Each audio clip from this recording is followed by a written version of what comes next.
Guys, कैसे हैं आप सब लोग। लोन हंटर की एपिसोड 26 पर हाजिर हूँ। तो लास्ट एपिसोड के एंड पे हमने देखा था सीजन अपनी कहानी सुना रहा होता है कि कैसे वो सानू के साथ मिला था। वो अपनी बचपन की स्टोरी स्टार्ट करता है। बचपन में सानू बहुत ज्यादा वीक हुआ करता था, सारे लोग उसे बुली किया करते थे और वो भी एक दिन उसे बुली करने के लिए वहाँ पर जाता है। सीजन सानू से कहता है, मैं यहाँ पर जितने भी डाकू बिटोरे हैं उन सबका बॉस हूँ, मेरा नाम मास्टर सीजन है, मैं यहाँ पर तुम्हें बुली करने के लिए आया हूँ। लेकिन सानू आगे से हंसना शुरू कर देता है। सीजन को इस बात से बहुत ज्यादा गुस्सा आता है। वो आगे बढ़कर उसे कॉलर से पकड़ लेता है और कहता है, तुम्हें क्या लगता है मैं तुम्हारे साथ मजाक कर रहा हूँ? क्या तुम्हें ऐसा लगता है कि मैं बहुत ज्यादा वीक हूँ, मैं किसी को बुली नहीं कर सकता? और साथ ही सीजन उसको पीटना शुरू कर देता है। वो उसके चेहरे पर एक जबरदस्त पंच मारता है और फिर उसे कहता है, क्या तुम अपने आप को कोई बहुत बड़ा महान इंसान समझते हो? जब लोग तुम्हें बुली करते हैं, जब तुम्हें मारते हैं और तुम्हारे पैसे तुमको छीन कर ले जाती है, अब तुम्हें बिल्कुल भी बुरा नहीं लगता। तुम कभी भी किसी के साथ फाइट बैक करने की कोशिश नहीं करते। तुम्हें क्या लगता है कि फाइट बैक ना करने की वजह से तुम खुद महान इंसान बन जाओगे? दूसरे देखने वाले लोग भी तुम्हें देखकर आगे बढ़ जाते हैं।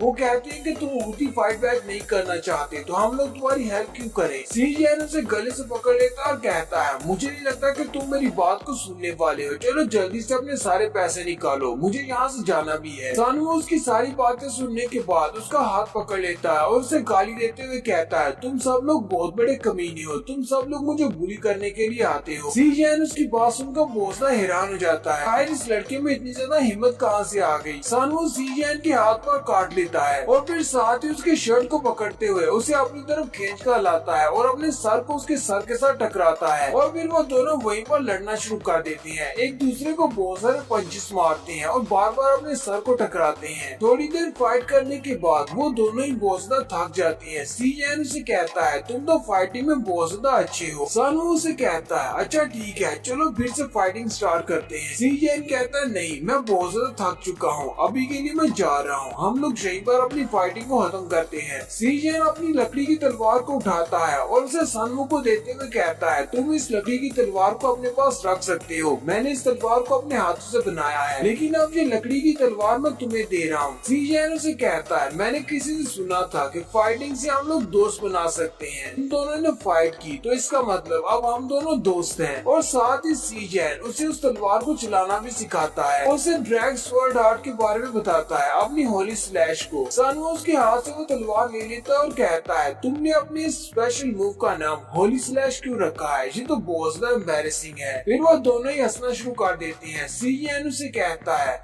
इस नाम से क्या फर्क पड़ता है, चाहे इसका नाम कोई भी हो, बस तुम इस बात को याद रखना, अगर दोबारा तुम्हें कोई बुली करने के लिए आए तो उसके सामने खड़े हो जाना और अपनी तलवार को बस घुमाना है और ये इस्तेमाल हो जाएगी। अगली बार जब भी तुम मुश्किल में हो तो मुझे याद करना, मैं वहीं पर तुम्हारी हेल्प करने के लिए आ जाऊंगा। सीजन अभी अपनी तलवार को घुमाकर उसे सिखा रहा होता है कि इसको कैसे चलाना है। उसी वक्त वहाँ पर एक बड़ा लड़का आकर उसकी तलवार को पकड़ लेता है और उसे कहता है, तुम्हें क्या लगता है कि इस तरह की लकड़ी की तलवार पकड़ लेने से तुम एक हीरो बन गए हो, तुम इस लड़के का ज़हन खराब कर रहे हो? तुम्हें क्या लगता है कि इस लड़की को समझाने से या इसके अंदर हौसला भर देने से ये हमारे खिलाफ खड़ा हो जाएगा? कहीं ऐसा तो नहीं कि ये लड़का तुम्हारी गर्लफ्रेंड है जिसकी तुम हेल्प करने की कोशिश कर रहे हो? उस बड़े लड़के के साथ एक और लड़का होता है, वो दोनों इन दोनों को पकड़ लेते हैं। दूसरे वाला लड़का उसकी जेब से पैसे निकाल रहा होता है। बुली लड़का कहता है कि मैं तो यहाँ पर पैसों के लिए आया था क्योंकि मेरे पास पैसे कम पड़ रहे हैं, लेकिन मुझे क्या पता था कि मुझे तुम भी यहीं पर मिलने वाले हो, हम लोग तुम्हें भी अच्छा सबक सिखाएंगे। सानू उन सबसे चिल्लाकर कहता है, मेरे पास पैसे हैं, मुझसे पैसे ले लो, लेकिन इसको मत मारो, ये इस सब का हिस्सा नहीं है। लेकिन वो उसको बहुत ज्यादा पीटते हैं और साथ ही उसकी लकड़ी की तलवार को भी तोड़ देते हैं और उसे कहते हैं, ऐसे सपने देखना बंद करो जो पूरे नहीं हो सकते। तुम्हें लगता है कि तुम एक हंटर बन सकती हो, इसलिए तुम इस तलवार की आर्ट को सीख रहे हो, लेकिन एक लकड़ी की तलवार के साथ तुम कभी भी एक हंटर नहीं बन सकते। फिर वो दोनों इन दोनों को पीटने के बाद वहाँ से चल देते हैं और जाते हुए बातें कर रहे होते हैं कि इन दोनों को लगता है कि ये हंटर बन सकते हैं। यहाँ पर क्या मजाक हो रहा है, ये तो बहुत ज्यादा वीक है। सीजन काफी ज्यादा जख्मी होता है, वो अपनी तलवार के टूटे हुए टुकड़ों को उठाता है। उसी वक्त सानू आगे बढ़ता है और कहता है, क्या तुम ठीक हो? सीजन कहता है, हाँ मैं ठीक हूँ, लेकिन सॉरी मैं तुम्हें प्रोटेक्ट नहीं कर पाया।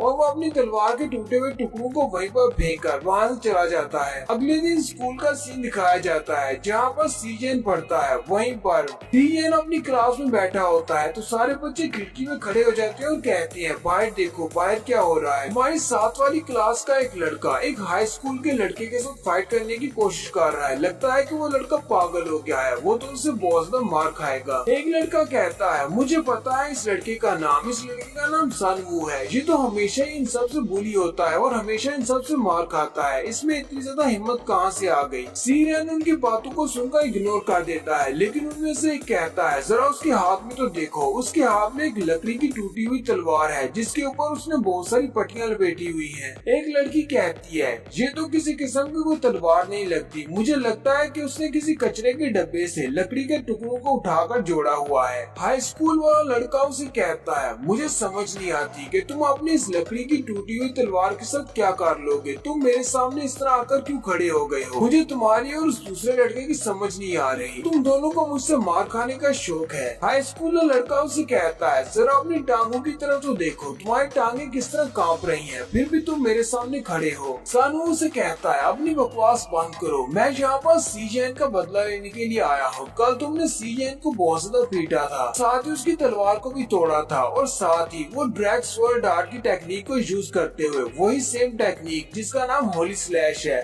उसी टेक्निक को परफॉर्म करने के लिए भागता हुआ आगे की तरफ जाता है। देखने वाले सारे बहुत ज्यादा खुश होते हैं और कहते हैं लगता है ये लड़का बहुत ही बुरी तरह पिटने वाला है, इसे लगता है कि ये टूटी हुई तलवार के साथ हाई स्कूलर लड़के को मार सकता है। इसी वक्त क्लासरूम में दिखाते हैं सीजन जो कि पहले अपनी बुक पढ़ रहा था वो वहाँ पर नहीं होता, वो अपनी टेबल से उठ जाता है। वो भागता हुआ उसकी तरफ आगे बढ़ रहा होता है और उसे कहता है पहले तुम लोग मुझे बुली किया करते थे, मैं कुछ भी नहीं कहता था, लेकिन अब मुझे किसी ने एक वजह दे दी है तुम जैसे लोगों के खिलाफ खड़े होने की। मेरे पास एक दोस्त है, अगर तुम लोग मेरे दोस्त को बुली करोगे तो मैं उसके लिए तुम लोगों से बदला लूंगा, मैं मुझे कितनी ही मार क्यों न खानी पड़े, लेकिन फिर भी मैं उसके लिए तुम लोगों से बदला जरूर लूंगा। सानू जैसे उसके ऊपर अपनी तलवार चलाता है वो एक ही हाथ से उसकी तलवार को पकड़ लेता है और उसकी तलवार जो कि पहले से ही टूटी होती है वो फिर से टूट जाती है और साथ ही वो सानू को पीछे की तरफ किक मारते हुए कहता है तुम मेरे लिए कोई भी खतरा नहीं हो, तुम तो मुझ पर अटैक भी नहीं कर सकते। सानू बेचारा नीचे गिर जाता है। वो हाई स्कूलर से कहता है तुम्हें क्या लगता है कि तुम एक हंटर बन चुके हो, तुम्हारी अवेकनिंग हो चुकी है, तुम तो अभी भी वही कचरा हो जो पहले थे। वो लड़का उस तलवार को फिर से तोड़ देता और कहता है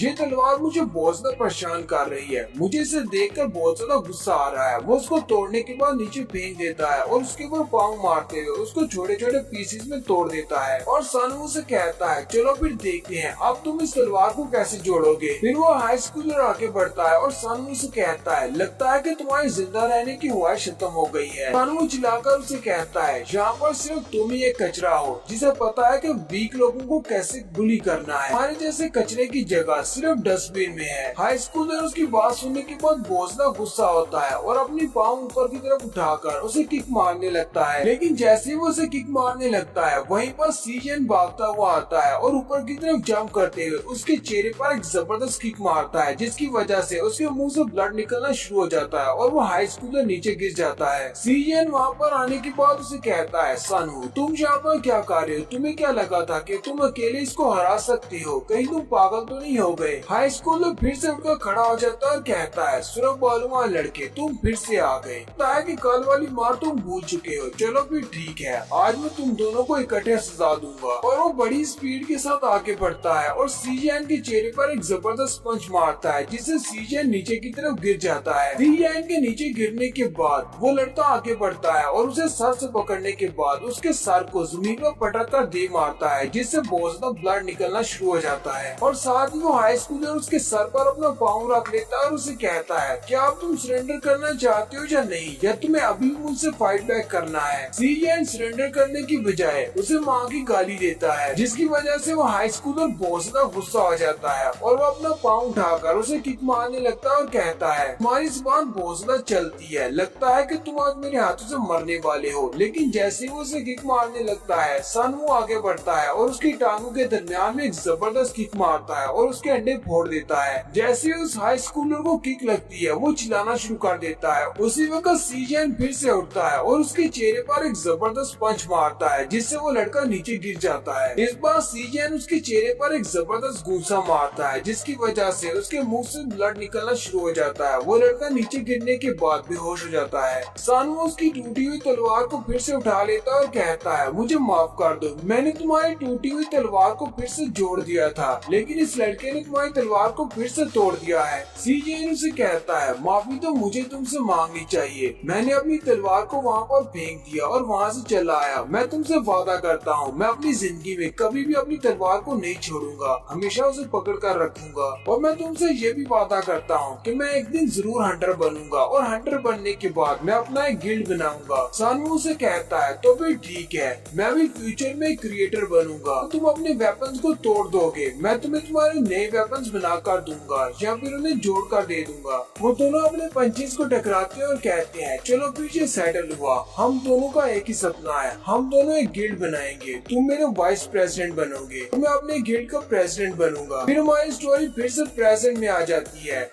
सीजन साइते से कहता है, तुम्हें यहाँ पर मरना होगा, मैं अपनी तलवार को कभी नहीं छोड़ूंगा, मैंने अपने दोस्त से वादा किया था, मैं एक गिल्ड का प्रेसिडेंट हूँ और मुझे एक नंबर 1 एचिलॉन बनना है, तुम मेरे रास्ते की सबसे बड़ी रुकावट हो, चाहे मेरा वेपन कितनी ही बार क्यों ना टूट जाए, मैं इस वेपन को नहीं छोड़ने वाला। और उसी वक्त दिखाते हैं कि उसकी तलवार के अंदर बहुत सारे क्रैक्स पड़ जाते हैं और यहीं पर सीजन अपनी नई इनेट एबिलिटी को एक्टिवेट करता है, इसका नाम ब्रोकन क्रिम्सन लाइटनिंग होता है। उसकी तलवार के टूटने की वजह से उसके अंदर से बहुत सारी क्रिम्सन लाइटनिंग निकलती है। रैन भी उसकी तरफ देखकर कहता है, लगता है कि ये अपनी तलवार की ड्यूरेबिलिटी को एक्सप्लोसिव मूड में लेकर जा रहा है। और साथ ही उसकी स्वॉर्ड वहीं पर एक्सप्लोड हो जाती है जिससे साइते मर जाता है। साइते रीसेट हो रहा होता है और रीसेट होते होते वो उनसे बातें कर रहा होता है। वो उनसे कहता है, इस बात से कोई फर्क नहीं पड़ता कि तुमने मुझे मार दिया है, मैं दोबारा से रीसेट हो जाऊंगा जब भी ये डंजन दोबारा से ओपन होगी, लेकिन तुम सब लोगों के लिए ये बहुत ज्यादा बुरा है। मुझे लगता है कि एक न्यू एरा स्टार्ट होने वाला है, लेकिन तुम्हारे लिए वो न्यू एरा एक हेल है। और साथ ही साइते की बॉडी वहाँ से डिसअपियर हो जाती है और वहाँ पर सिर्फ एक क्रिस्टल रह जाता है और उनके पास विंडो ओपन होती है और उन्हें कहा जाता है कि तुम लोगों ने साइते को मार दिया है। रैन उसे कहता है, तुम तो वाकई में बहुत ही अच्छा लड़ते हो, तुमने बॉस को बहुत ही अच्छे से हैंडल किया। सीजन उसे कहता है, ये सब कुछ तुम्हारी उस माना की बोतल की वजह से हुआ है, जो पोशन तुमने मुझे दिया था मेरे माना को रिफिल करने के लिए, उसी बॉटल की एनर्जी की वजह से मैं अपने लास्ट स्किल को एक्टिवेट कर पाया। सीजन उसकी बॉडी से निकलने वाले उस एनर्जी वाले क्रिस्टल को देखकर कहता है, जब ज़ाओबी ने तोत को हराया था तो उसे उसके हाथ से छड़ी मिली थी जो कि एक वेपन था। मुझे लगा था कि इस बॉस को हराने पर मुझे भी गॉड का एक फ्रेगमेंट मिलेगा जिसे मैं अपने लिए एक वेपन के तौर पर यूज कर सकता हूँ, लेकिन मुझे नहीं पता था कि मुझे क्रिस्टल मिलने वाला है। इस क्रिस्टल का मैं क्या करूँगा, मुझे तो इस क्रिस्टल को यूज करना भी नहीं आता। रैन उसे कहता है, अब जबकि साइते को तुमने मारा है तो ये क्रिस्टल तुम्हारा है, तुम इस क्रिस्टल को अपने पास रख सकते हो। और यहीं पर हमारी एपिसोड 26 का एंड होता है। एक्सप्लेनेशन अच्छी लगी हो तो कमेंट करके जरूर बताएं, चैनल को सब्सक्राइब कर दें, वीडियो को लाइक